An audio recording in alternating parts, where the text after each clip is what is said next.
Hello fantasy managers and welcome back to another video from myself, Will, and fantasyfootballhub.co.uk. In this video we're continuing our contributor interview series, and with this time we've got none other than FPL Matthew, who's got an astounding 8 top 10k finishes. You can see his rank history there in front of you. It's absolutely staggering history, probably one of the best histories ever, I would say.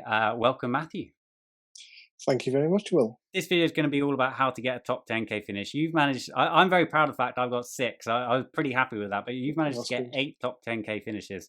So we're going to talk you through exactly the 4 main fundamental principles that you use. We're going to start off then, and I should just say before we get into it, this is sort of going to be an overview of your 4 principles. If the viewers want to find out the more detailed article, then they can do that on Fantasy Football Hub. I'll put a link in the description if anyone wants to check that out. So principle 1 then, Matthew, is planning, and you got a picture of Kasparov there. We've obviously, Magnus Carlsen did incredibly well, who's the current, world chess champion, did incredibly well last season at FPL. So there's obviously a link between sort of chess and planning and success in FPL. So just talk to me a little bit about this first principle. Yeah, okay. I don't play chess, but I think there are some parallels there. The first one being thinking a few moves ahead. Don't just look at this game week. Obviously, everyone wants to get the points this week, but if you're just focusing on the current game week, then you're probably not.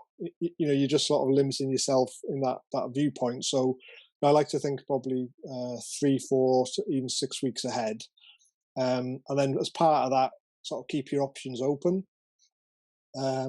So an example of that is with the coming season.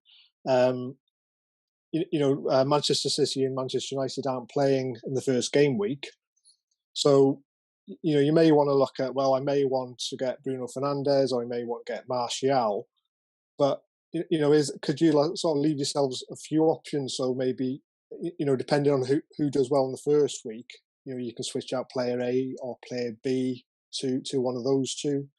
And looking forward at the next few weeks, who you might want to bring in, how they might fit into your current squad, and just thinking that through. So if you need to free up a bit of money, maybe you can free up a bit of money now, or maybe you can save a transfer, do it that way. Also, probably have a sort of rough plan about what you're going to do about the wild card. Many seasons I've used it early on, probably in one of the first couple of international breaks. But I think this season, I think could be advantages to holding it as long as possible, because of the sort of likely fixture disruption, things like that. Also, obviously, there's a special sort of planning around double game weeks and blank weeks. So, as soon as they sort of become apparent, come onto the radar, you need to start sort of thinking towards that, but without sort of damaging your team in the short term as well. So, it can take some thinking about. Yeah, no, absolutely fascinating. I think the point about obviously planning ahead, but making sure that you're not sort of rigid with that plan. You've actually got several options to take, depending on form, fixtures, etc. I think that's quite an interesting one. That I don't think either people don't really have a plan or they've got a very rigid plan. But I think that's all combination of having various different options that you can go down. I've read your articles on Fantasy Football Hub, and it's something that I've definitely noticed that you do with your planning. So that's really interesting to get your insight on that. And I would say you're a very, very patient manager, and you like to make your decision towards the end of the week. Would you agree with that? And yeah, definitely. My preference is towards doing it on a Friday evening. Tends to be my favourite time. Because you sort of can relax a bit after a week in work. You've got all the information from the press conferences, which may or may not be useful. But there's quite often some price rises on or changes on Friday evening, or, Friday night, so at least you can catch them. But you do have to sort of be alert to price changes, and if you particularly want a certain player and you're about to be priced out, and it's a Wednesday, then you may need to make a risk-based decision. Obviously, it may depend whether they got a midweek game or you're always taking a bit of a chance, but you've got to be flexible as well. Okay, moving on to principle 2 then, and this is about research. So talk me through the type of research that you typically do before making a transfer. Okay, so this is about basically doing your homework on the basis that you only get once you take the chips out and things like that. I think you only get about 34 free transfers a year, so each one's kind of precious. And also, I like a lot of people talk about form or fixture. Well, ideally, I'd like to get both, but I think quality, of player and team is more important than either of those as well. Which I think sometimes people overlook a little bit. I'll usually have a rough short list. So in the articles that I do each week on the hub, I call it my most wanted list. And it won't be a big list, it will be quite a short list. But once you've got that short list, you need to sort of look into it a bit more. So obviously there's little plug for the fancy hub, but other sites are available obviously. But there aren't any other sites. No, not aware of it. But you could probably scout around, see if there are any. But there's a lot of resources on things like the hub. The OPTA Stats tool is one that I use a lot myself. I think it's really good to use. So I look at stats like shots in the box, penalty box touches, so just are they getting involved in the business end of the pitch,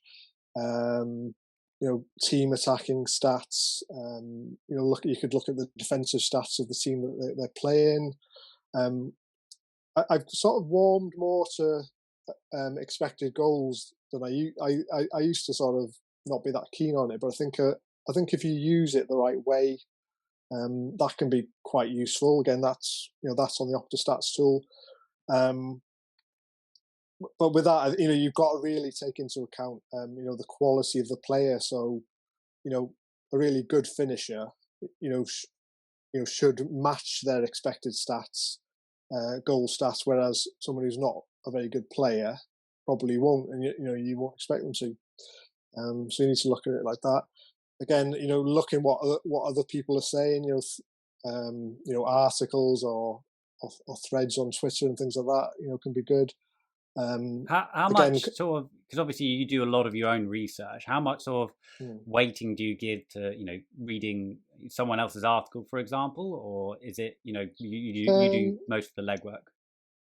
In terms of articles, I prefer the sort of the strategy ones, ways of thinking, and then try and sort of apply it to my own ideas. And that's what I try and do in my articles. I don't want it to be like, well, this is my team for the week. Pick the same team. It's more like I try and sort of show my thought processes a bit, and then people can sort of use them same ideas and principles, but with their own opinions. So they might, I might think player A is a good player, but they might prefer player B. But I think the comparison tool as well on the hub's really good. If you've got a choice between a couple of players, or even combinations of players, you can put this player and that player, or this player and the other player. So like what can you do with £20 million, 20 million or whatever. The eye test, of course, watching football. How much weighting if you say you put 50% in stats and 50% in eye test, or what's the split for you? Yeah, I would say about 50-50, to be honest. What obviously you can't watch every game, so stats is a good sort of shortcut to sort of fill in them gaps, and also a way to sort of confirm or deny your own thoughts when you watch the game. So you don't become too blinkered. because the stats don't lie, but you do need to, I say, combine that with, how does that player actually look in reality? There's been players in the past. What was his name? Adel Tarapt. Do you remember him from a few Yeah. years ago? His stats were like brilliant every week, but he never really got any returns from it. So with other players, the stats aren't brilliant. Like I think Greenwood last season, but he's very clinical. So you have got to really take account of that. And I sometimes been known to dip into fan forums. You've got to take that information with a pinch of salt, and also what the managers say in press conferences as well. But you sometimes do get some insights about or maybe certain players only playing because someone else is injured, or a player has not been playing very well. Obviously, like I said, fans' opinions not always the same as the manager, but I have been known to sort of cross check things to that. Fascinating stuff. Yeah, really, really good insights there. Moving on to principle 3 then. Now, we talked a little bit before the video about this. The title for this is team management. You said it wasn't necessarily the correct title, so talk me a little bit through about exactly what you mean by team management as your key principle number 3. It is sort of about how you manage your team, I suppose. So for example, there's often a sort of template forms, around which players people have got in. So you can be looking at someone else, other people's teams, and think, oh, they've got largely the same team as me. So how can I sort of do better than them or make ground or whatever?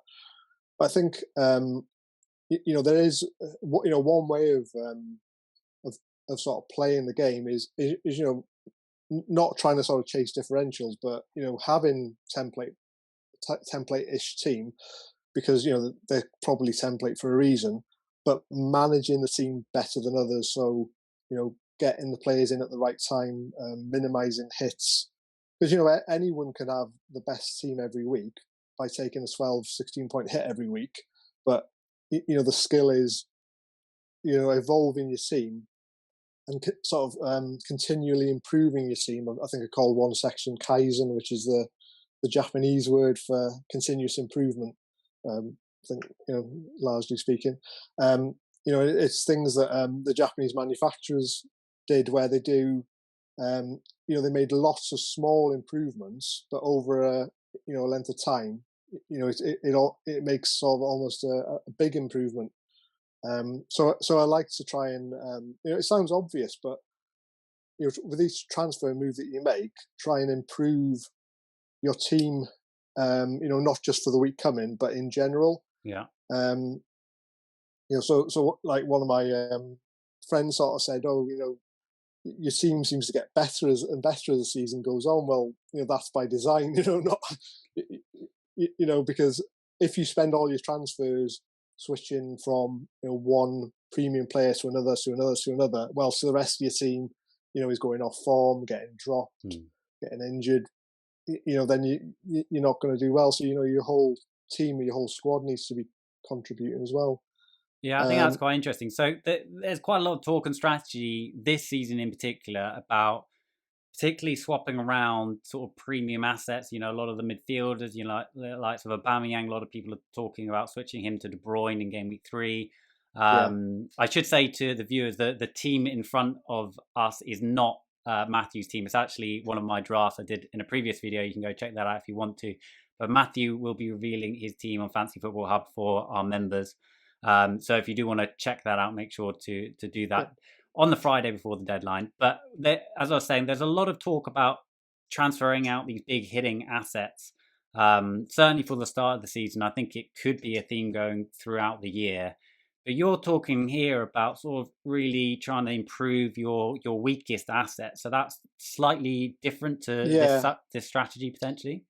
Yeah, it is. But I think the start of this season is going to be a bit unique. So I think I may have to sort of switch that up a bit at the start of this season, because there's no Man City aren't playing game week 1, but a De Bruyne or a Sterling or even a Messi if he comes, um, are you really going to bench them first week when you've got Salah's got a really good home game, Aubameyang's got a good game? Probably not. So it's probably even worth a hit, to sort of have those two and then switch out to either a Man City or a Manchester United player. So I could potentially see myself using 1 or 2 hits in the first few weeks. I'm generally hit averse. I think I made 1 last season. I usually make sort of 0 to 4 hits a season, but I certainly wouldn't be against that at the beginning of this season. But yeah, I mean, sort of after that initial sort of unique situation, I'll probably look to sort of change those premium players, but sort of more gradually. So, perhaps, look which 2 have got good fixtures over the next 4 to 6 weeks. Who you might captain each week rather than, switching them every week. Because otherwise, the rest of either the rest of your team gets completely neglected or you're taking hits every week. Yeah. So, neither is ideal. But. Yeah, no, very interesting, very true. Before we move on to principle 4, which is very, very absolutely crucial one, I would say, a cheeky plug for Fantasy Football Hub membership. You can see all the benefits there in front of you. Matthew, what's your favourite feature of Hub membership? I really like the OPTA Stats tool that I mentioned earlier, because I think I think especially with the app now, it's so easy to use. You can just use it on your phone. Will hasn't told me to say this. It's really, you can easily go, right, I want to look at these stats, for midfielders for the next 6 weeks or the last 6 weeks, sorry. And just sort of do that and switch it or compare, a few different players. I like that. And I think the articles are really high quality. I know, I'm not just saying my own, but I think like almost every article, you can think, well, that's really gives you something to think about. There's a lot of good players contributing and a lot of really good thinkers of the game. So I'm always willing to learn. I think I learn something every time I read one of them. Right, I love that answer. I'll definitely slip you that tenner later. No, it's thank you. I completely agree about the app as well. It's a complete game changer for me personally. Yeah. Like as a player, it's just so useful. So again, I'll leave a link in the description if you want to go download the app, completely free to download. If you want to access the membership resources, you need to pay, but some of them are free. So free download, link in the description. Moving on then to principle number 4 is all around risk management. I would say you're probably on the risk averse end of the scale. Yeah. So talk to me a little bit about that. Yeah, I mean, everyone's got their own sort of risk appetite, if you like. I might have got quite a low risk appetite, and there's been a lot of talk lately about upside chasing, and I feel like I'm like a downside mitigator, which doesn't sound quite as sexy, does it? But I'm always willing to learn, and I think there is some a lot to be said for chasing the upside as well as mitigating the downside. So you've got to balance it. I talked before about don't deliberately sort of look for different options just because they're different. Be just if a player you think is the best player, then go for it. Whether they're sort of 100% owned or 2% owned, the idea is to get as many points as possible. I think effective ownership. So that's where a player could be 50% owned, but half of those people are also captaining in them, so they got 75% effective ownership that week. I think that does influence my decision making, and I don't know whether it should or not. I'm always in two minds. You always think, everyone's captaining in Kevin De Bruyne this week, and if I don't and he does well, and he usually does do well, shall I? I'm going to sort of fall in the rankings. So I don't think you should let that rule your decisions. But I think where I probably do use it is where you've got two options, and they're you can't really split them If you can split them, then go for your preferred one. But where they're both equally about as good, then I probably tend to go with the lower risk option. I don't know. So, I tend not to focus too much on ownership. But I think the key point there that you said is just go for. I mean, it sounds so simple when you say it, but just go for the player that you think is going to score the most points. I mean, we're not sort of.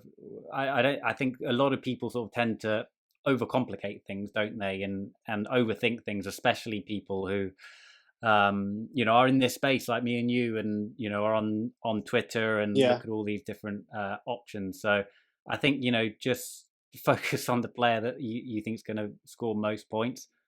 Personally, I don't take ownership into huge consideration, but it's difficult to argue against someone like you've got that sort of record of continually high rank finishes, and I guess maybe that's where I've had a couple of stinker seasons, and if you take that sort of controlled approach where you don't take huge amount of risk, then you're unlikely to get that. So maybe that's around sort of consistently having a high rank each and every season. Would you say that's sort of related to? Although I would say that like last season was my worst season that I've had, and last season was probably the one where I got more involved in Twitter. Yeah, So I do wonder if I've sort of allowed the noise to sort of get to me too much and be sort of too influenced by that. So there may be something to be said for sort of trying to detach yourself a bit from all that noise so much, and just but I'm not as sort of arrogant to think I'll just do it all myself, just with my own ideas and shut everything else out, because but I might just try and sort of scale it back a bit. So again, on the hub, because that's what I tend to look at is Chris Tan does a really good article each week on captaincy, and he really goes into it and analyzes all different aspects, and if he's done all the hard work, then it just makes sense to use his effort.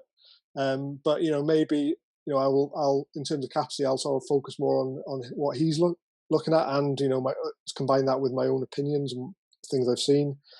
Just to finish off, then, you obviously do your articles on Fantasy Football Hub, your team reveals, and really interesting reading those strategies. So you've done a current draft, which is on Fantasy Football Hub. So if anyone wants to go check that out, I'll leave a link in the description as well.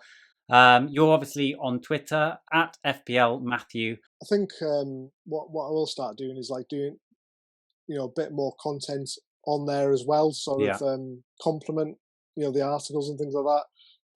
I did a thread yesterday, didn't I, on tips for beginners, very much aimed at beginners, or maybe people who are just starting to take it more seriously this season.